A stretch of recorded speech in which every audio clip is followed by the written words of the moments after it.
오늘 말씀의 제목은 하나님의 용감한 동료입니다. 오늘 챔버스 목사님은 서두에 하나님은 부족한 우리를 과감하게 믿어주셨습니다 라고 말씀하고 있습니다. 이것은 영어로 번역된 것을 찾아보면 감탄사로서 하나님은 부족한 우리를 과감하게 선택하는 용기를 가지셨습니다 라고 표현하고 있습니다. 하나님이 용기를 가지셨다. 모든 것을 아시고 모든 것을 다스리시는 하나님께서 용기를 가지셨다라는 표현은 조금 우리가 받아들이기에 전능하신 하나님을 표현하는 것에서는 조금 낯설다라고 생각할 수 있습니다. 오늘 본문 말씀에 예수님께서 12제자를 데리시고 가셨을 때 누가복음이 아닌 마가복음에서는 이 같은 본문에서 제자들이 두려워하고 떨었다라고 말씀하고 있습니다. 예수님이 제자들을 데리고 올라가셨을 때 그들은 두려워하고 떨고 있었다라고 표현하십니다. 그런데 예수님은 그 제자들 중에서도 12제자를 따로 데리시고 올라가셨다라고 표현하십니다. 당신은 말할 것입니다. 그러나 그분이 나를 선택하신 것은 지혜롭지 않습니다. 왜냐하면 내 안에는 아무것도 없기 때문입니다. 나는 아무 가치가 없습니다. 제자들이 왜 이렇게 예수님이 데리고 가시는데 두려워하고 떨었을까요? 우리의 모습을 살펴보면 알 수 있습니다. 내가 어떠한 능력이 있어서, 어떠한 가치가 있어서 예수님을 따를 만한 것인가? 나는 그럴 만한 능력이 없는데 어떻게 예수님께서는 나를 사용하신다고 하시지? 라고 우리는 스스로 남들에게는 보여지지 않아도 우리 안에서 자신을 자조하는 모습들을 가지고 있습니다. 그러나 바로 그러하기 때문에 주님께서 당신을 선택하신 것입니다. 내가 내 안에 조금이라도 나는 하나님이 쓰시기에 유용하다라고 생각한다면 하나님께서는 우리를 쓰실 수 없습니다. 하나님은 우리가 아무것도 가지지 않았다, 정말 하나님 앞에 드릴 것이 없다 라고 고백할 때 그 가난한 마음이 있기에 우리를 쓰시는 것입니다. 고린도전서 1장 26절을 보면 형제들아 너희를 부르심을 보라. 육체를 따라 지혜로운 자가 많지 아니하며 능한 자가 많지 아니하며 문벌 좋은 자가 많지 아니하도다. 그러나 하나님께서 세상에 미련한 것들을 택하사 지혜 있는 자들을 부끄럽게 하려 하시고 세상에 약한 것들을 택하사 강한 것들을 부끄럽게 하려 하심이라.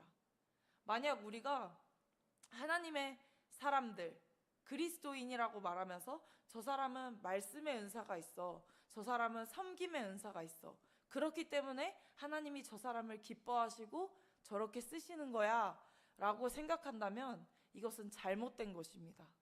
하나님은 그 사람의 그 은사를 하나님의 주권 아래에서 허락하셨을 수 있지만 그것이 하나님께서 쓰시는 그를 기뻐하시는 이유는 아닌 것입니다. 하나님께서는 세상에 미련한 것들을 택하셨다라고 하십니다.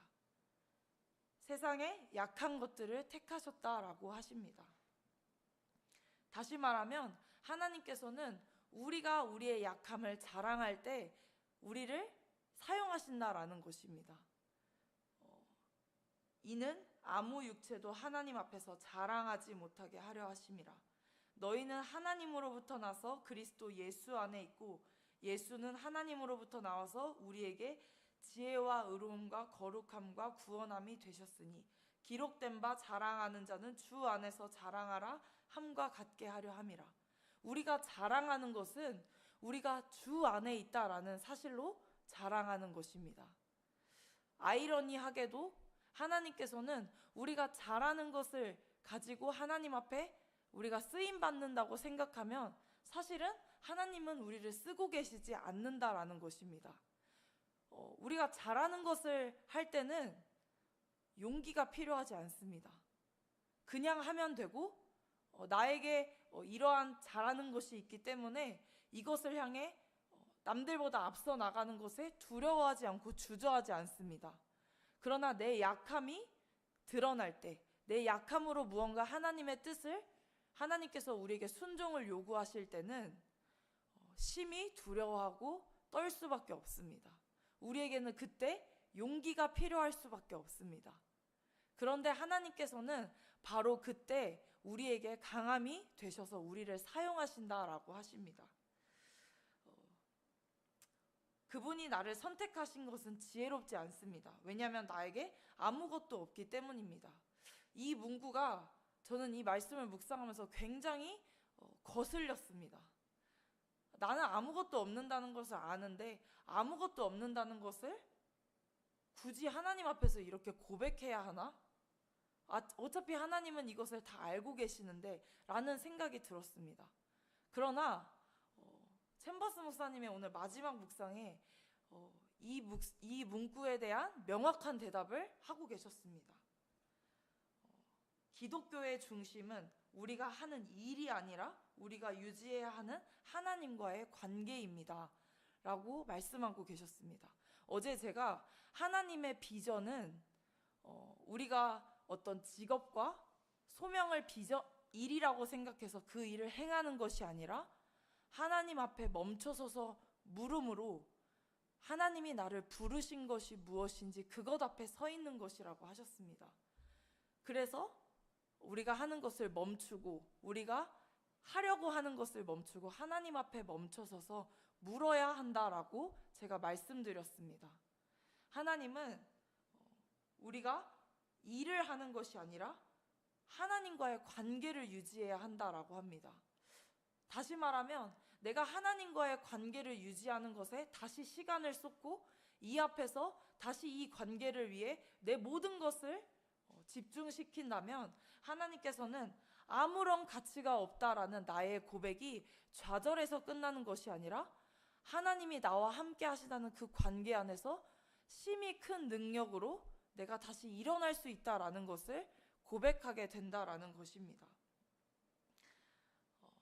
주께서 당신 안에 뭔가 있다고 생각하는 한 그분은 당신이 자신의 유익을 위해 섬길 것을 알기에 당신을 선택할 수 없으십니다.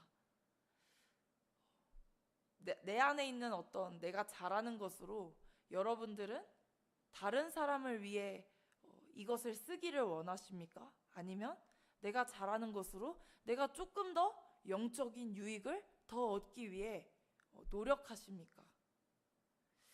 내 안에 잘하는 것이 있다라고 생각하는 한 우리는 예수님을 위해 살 수 없습니다.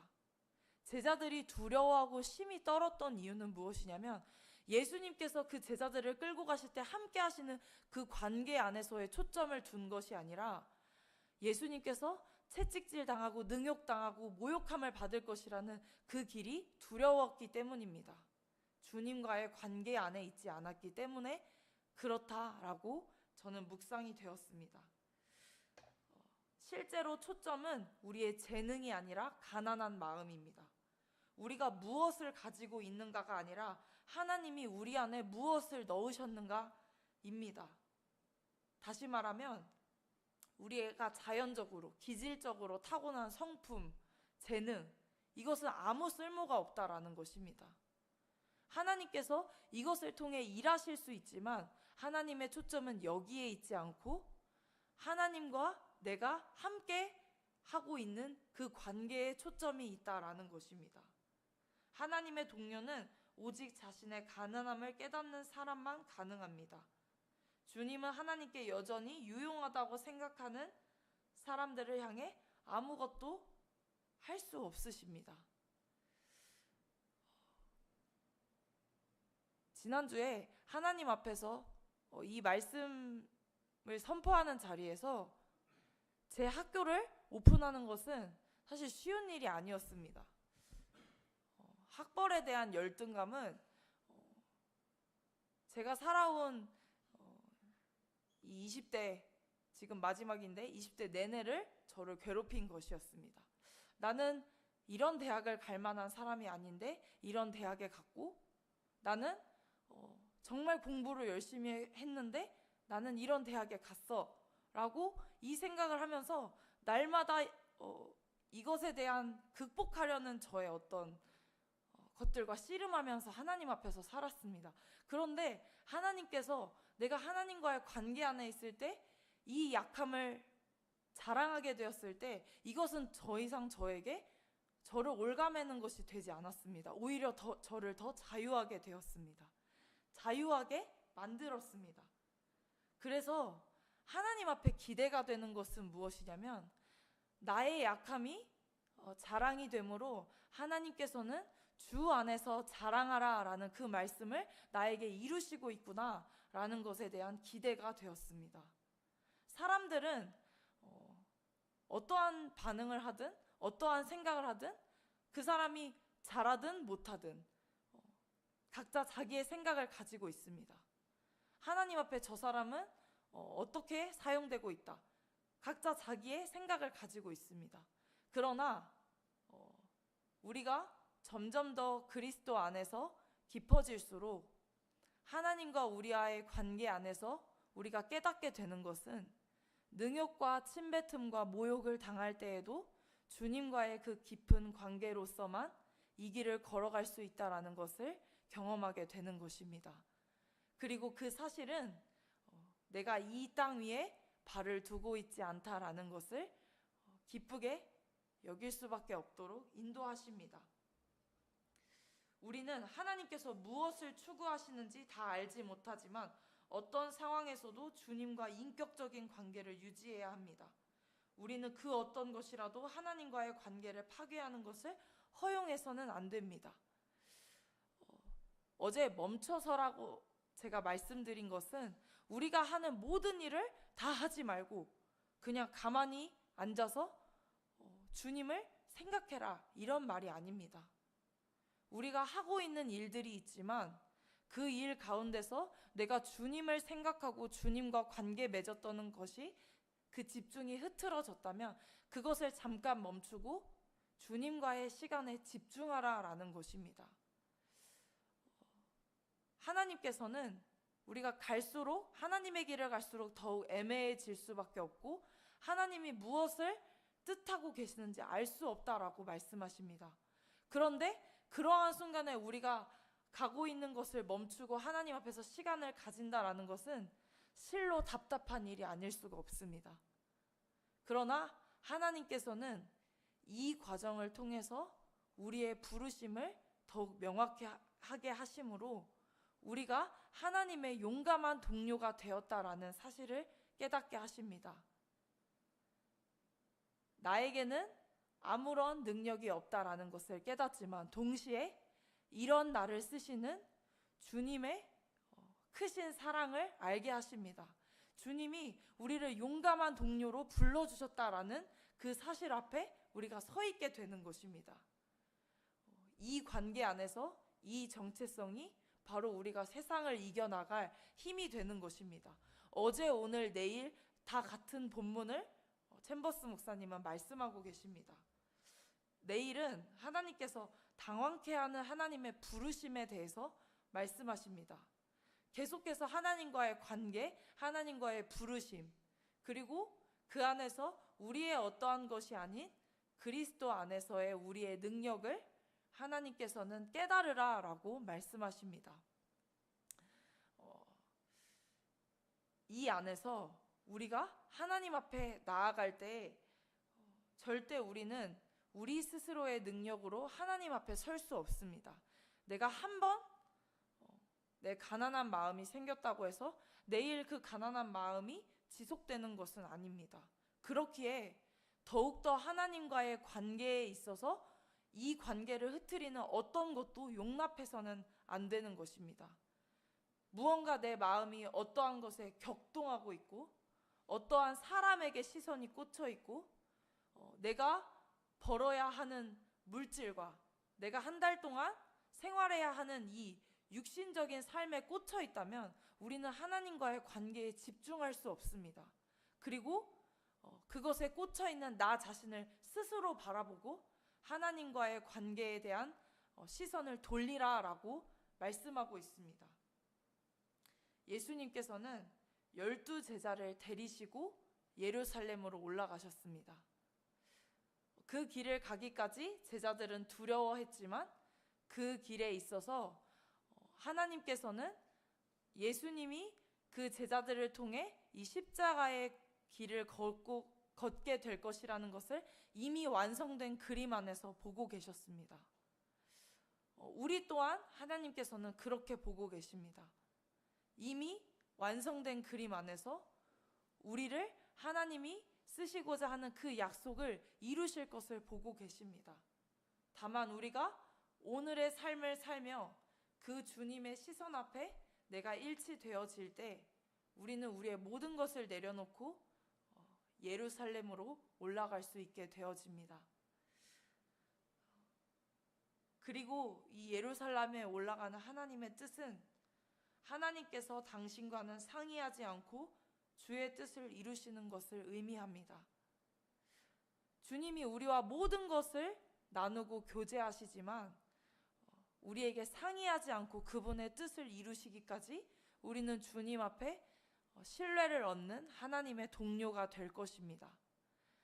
그것만큼 우리에게 영광스러운 일이 있겠습니까? 하나님은 우리를 그러한 자로 부르셨습니다. 아무것도 없지만 우리를 용감한 동료로 부르셨습니다. 그것 앞에 오늘 하나님과의 관계 가운데서 어떠한 것도 허락하지 않는 오늘이 되시길 소망합니다. 기도하겠습니다. 살아계신 주님, 무엇에 우리가 집중하고 있습니까? 하나님과의 관계보다 우선시 되는 것이 어떤 것들이 있습니까? 그것이 정말 우리에게 중요한 것들입니까, 하나님? 이 세상의 모든 것들은 다 쇠하여지고 없어질 것입니다. 육체와 정욕은 지나가되 하나님의 뜻을 행하는 자는 영원히 서리라 라고 말씀하셨습니다. 오늘 그 주님과의 관계가 나에게 어떠한 답답함이 될지라도 그 관계 안에서 온전히 우리의 부르심을 굳건하게 하시는 하나님을 만나길 소망합니다. 그것이 아닌 다른 것에 내 마음을 빼앗기고 있다면 돌이키게 하시며 오늘이 그 주님 앞에 드려지는 단 하루임을 기억하는 오늘이 되게 하옵소서. 감사드리며 예수님의 이름으로 기도드렸습니다.